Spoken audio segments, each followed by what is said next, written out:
आप सुनने जा रहे हैं कहानी ख्वाहिश का दूसरा अध्याय, जिसकी लेखिका है आयुषी खरे, मेरे यानी कृतिका के साथ, ओनली ऑन बुक ऑडियो। एक दिन घर के गार्डन में धूप पर बैठे बैठे बातों के दौरान सरगम ने राजीव से पूछ लिया, राजीव जी, आपको कभी प्यार हुआ है? नहीं। राजीव ने सरगम से मुंह फेर कर बाईं ओर देखते हुए खाली सा जवाब दे दिया। अगर प्यार नहीं हुआ है या फिर नहीं किया है, तो फिर क्यों आप अपने आप को इतना संजीदा बना के रखते हैं? माना आपका स्वभाव शांत है, पर व्यवहार में इतनी संजीदगी क्यों? सरगम ने सवाल किया। राजीव ने सरगम की ओर चेहरा किया, कुछ सोचते हुए सामान्य से ज्यादा 2 पल उसकी आंखों में देखा और फिर पलकें झुकाकर चुपचाप तलवों को छू रही ठंडी घास पर उंगलियां फेरता रहा। सरगम ने राजीव की खामोशी को ही अपना जवाब समझ लिया। राजीव जी, वैसे क्या ढूंढ रहे हैं आप अपनी मोहब्बत में? राजीव की आंखों में देखते हुए सरगम ने एक गहरा सवाल कर दिया था। 2 सवालों के जवाब में सरगम से जाहिर हुई अपनी अनचाही बेरुखी पर उसे शर्म आने लगी थी। तीसरे सवाल का जवाब उसने सच में सोच समझ कर दिया था। पता नहीं, शायद सिर्फ सुकून और ठहराव। राजीव ने ठंडी आवाज में कहा। प्यार में प्यार, सुकून, मुस्कुराहट, यही सब होता है राजीव जी। सरगम का स्थिर सा जवाब था। हाँ, शायद समझ रहा हूं तुम्हें भी, तुम्हारी बातों को भी। राजीव ने सरगम को देखते हुए कहा और हंस दिया। एक बात कहूं राजीव जी, सरगम ने राजीव से कहा, अपने दिल के दरवाजे खूबसूरत लम्हों के लिए खुले रखिए। इसमें जिंदगी है और यही मोहब्बत है। ध्यान रखूंगा तुम्हारी बात का, राजीव ने मुस्कुराते हुए कहा। आप तो अपनी तरफ से कुछ बोल नहीं रहे हैं, सिर्फ मैं ही कभी से बड़बड़ किए जा रही हूं। अब तो मुझे झिझक होने लगी है आपसे। कुछ तो कहिए। सरगम ने झिझकते हुए शिकायती अंदाज में राजीव से कहा। राजीव ने सरगम की ओर चेहरा किया, गौर से उसकी आंखों में देखता रहा।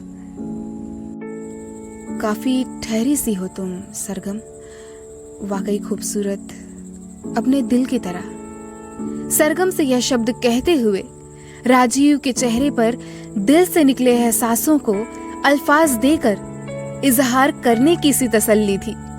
इस पल उसके होठों की मुस्कुराहट बिल्कुल सच्ची थी।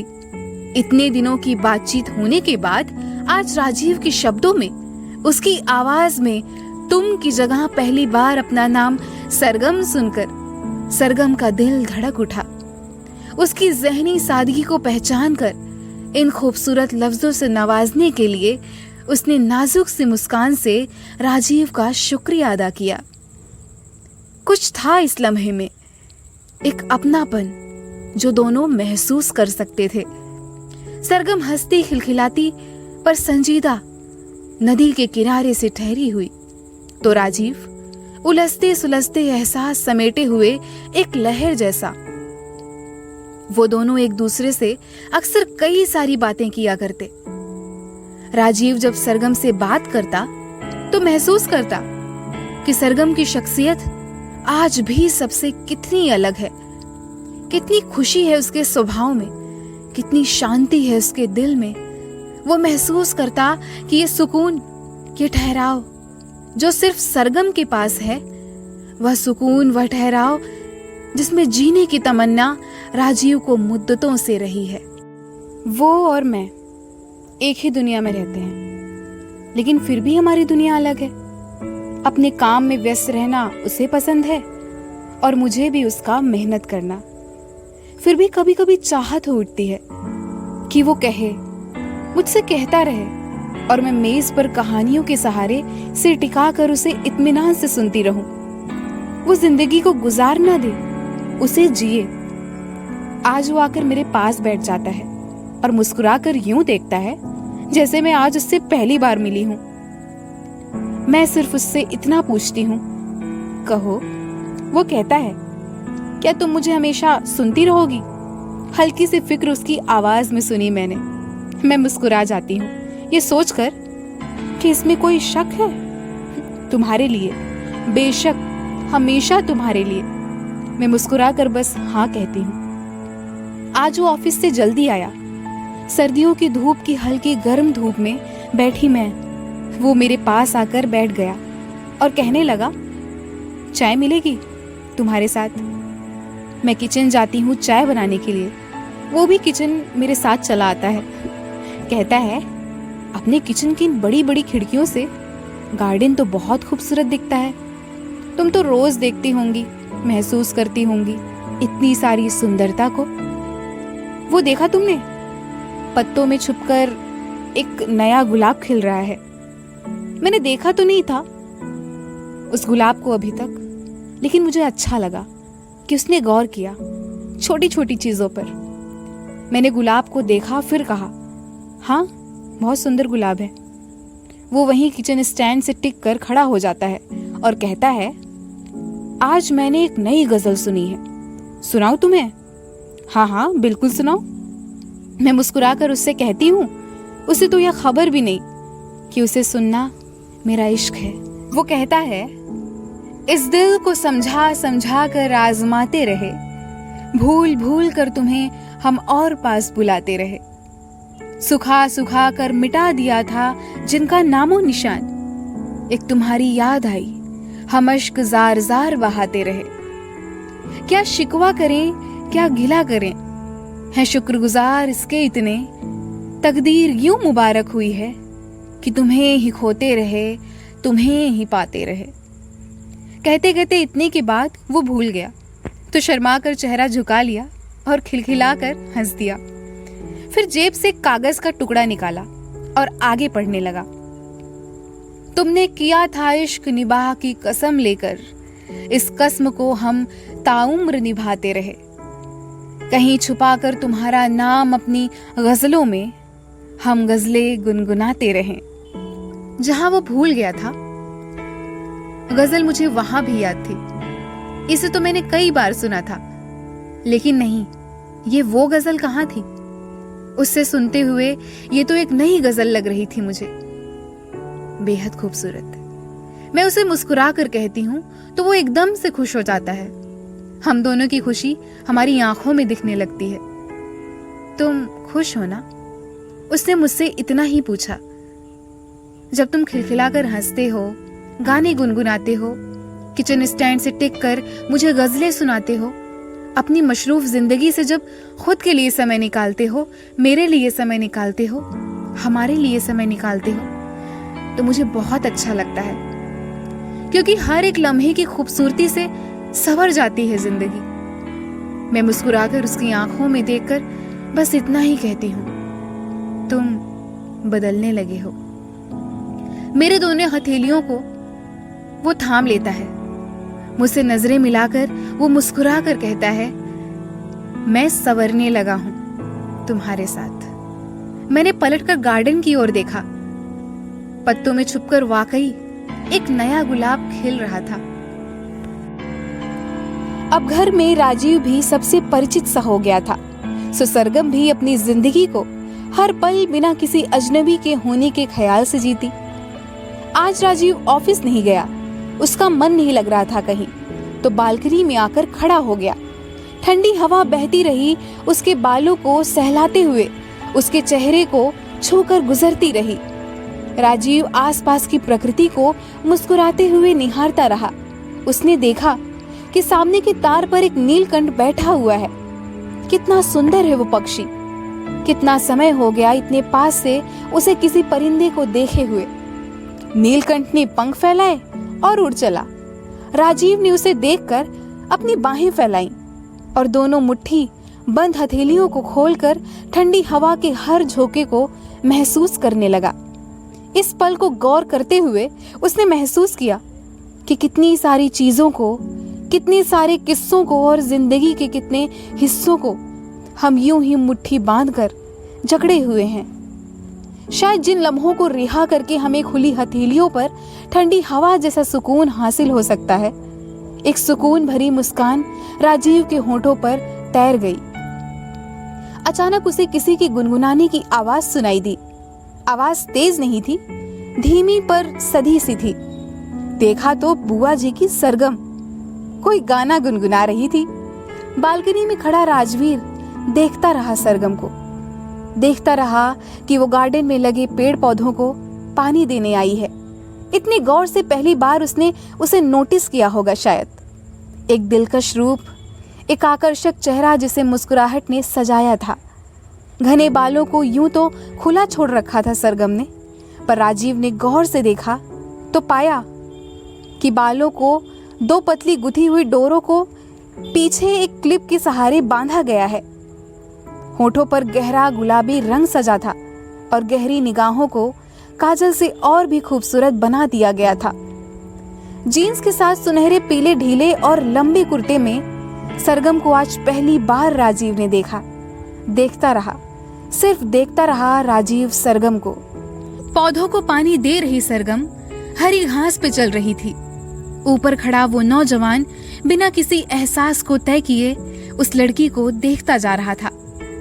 पाइप को थामे सरगम के सीधे हाथ के रिंग फिंगर में एक चमकीली अंगूठी भी राजीव को नजर आई। हाथ जो गीले थे पर कोमल से, और पैर जिन्हें उसने अभी अभी पाइप से पानी डालकर भिगा दिया था। राजीव हैरानी में देखता रहा कि सरगम ने सिर्फ सीधे पैर में एक सुनहरी पाजेब पहनी हुई थी और उसके पैरों के नाखूनों में सुर्ख लाल रंग की नेलपिन भी भीगने से और चमक उठी थी।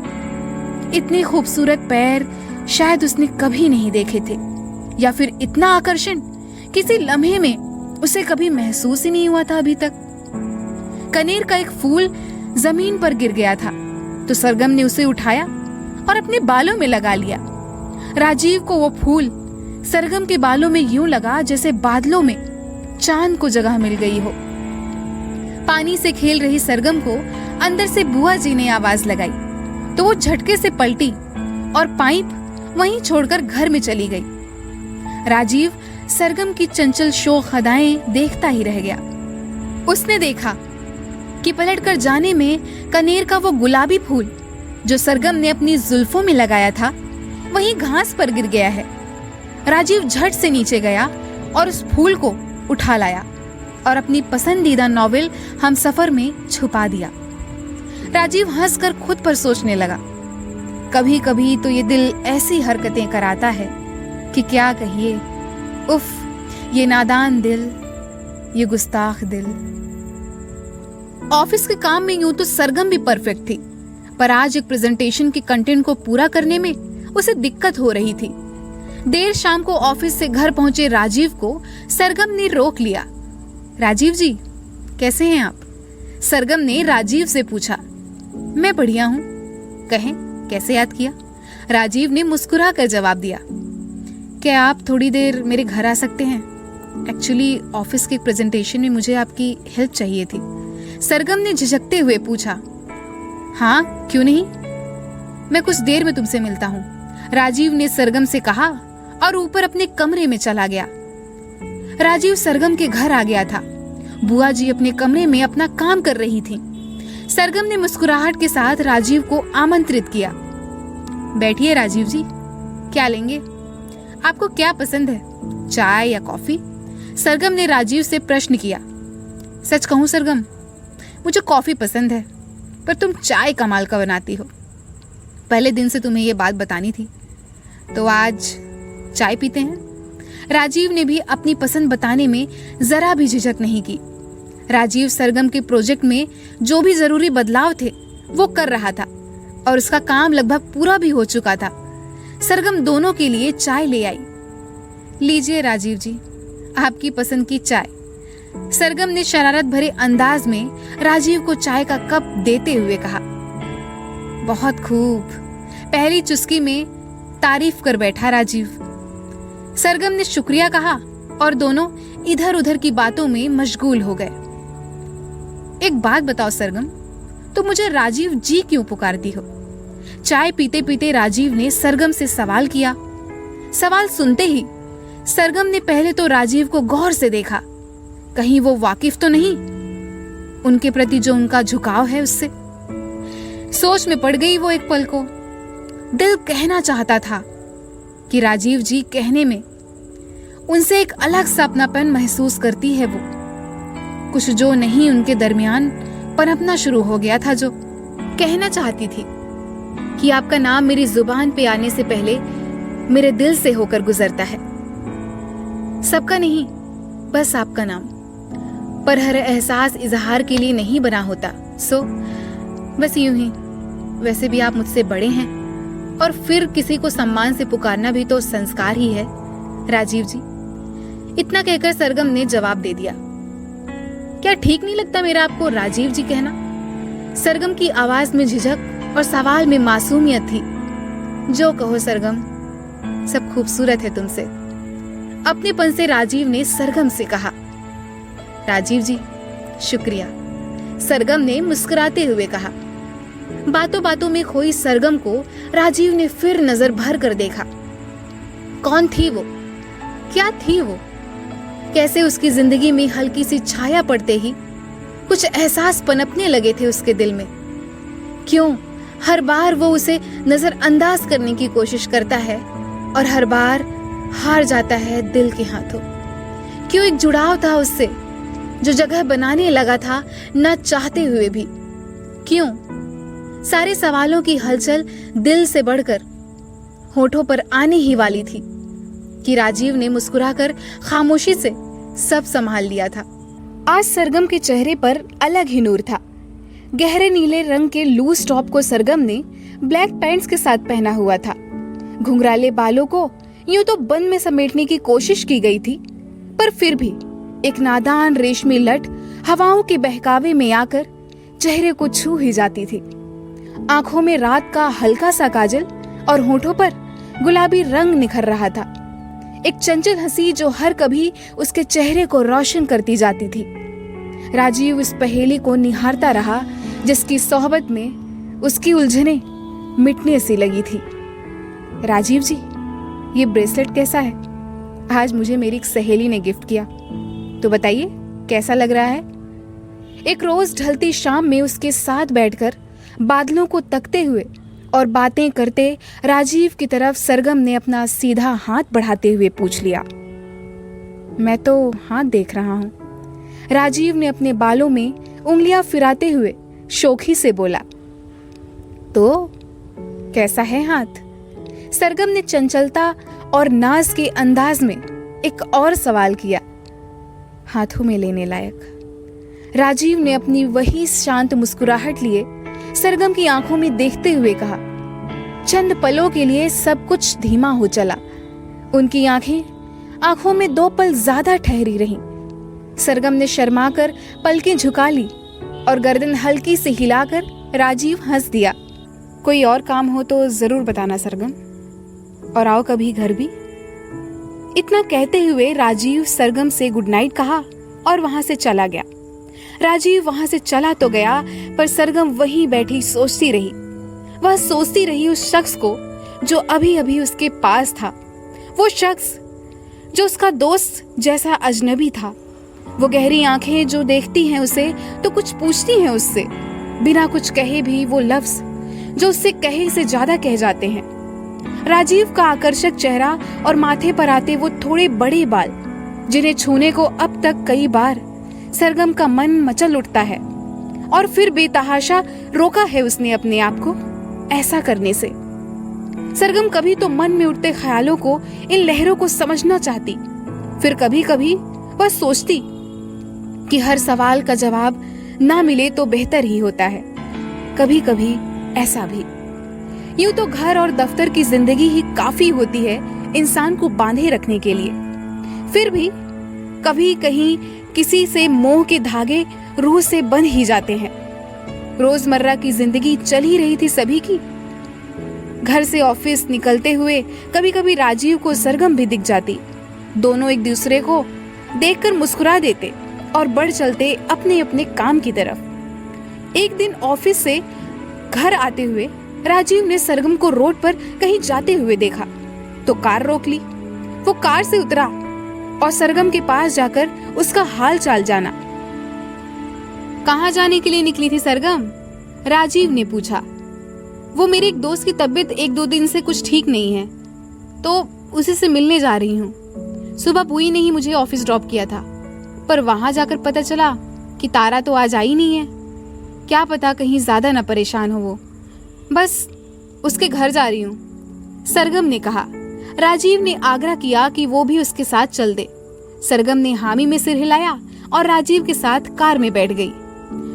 अगर तुम्हें कोई परेशानी नहीं हो तो मैं भी चल सकता हूँ ना तुम्हारे साथ, तुम्हारी दोस्त से मिलने, राजीव ने कहा। हाँ बिल्कुल, आपसे मिलकर तो वो और भी ज्यादा खुश हो जाएगी, सरगम खुशी से बोली। रास्ते में राजीव ने सरगम को बहुत सी बातें बताई, एक दूसरे की जिंदगी से जुड़ी हुई बातें। मैंने तुम्हें ज्यादा दोस्तों के साथ नहीं देखा सरगम, काफी चुनिंदा दोस्त हैं तुम्हारे शायद, राजीव ने कार ड्राइव करते हुए सरगम से सवाल किया। राजीव जी ऐसी बात नहीं है, दोस्त हैं, काफी हैं, और शायद उन्हें परिचित होने की संज्ञा भी दे सकती हूँ। ऐसे तो काफी सारे लोग हैं जो मुझे जानते हैं और जिनको मैं भी जानती हूँ, पर बहुत कम ही लोग ऐसे हैं जो मुझे समझते हैं। राजीव जी, दोस्त वो होते हैं जो आपको समझें, आपकी जिंदगी को बेहतर और दिल को अच्छा बनाने में मददगार हों, जिन पर आप यकीन कर सके।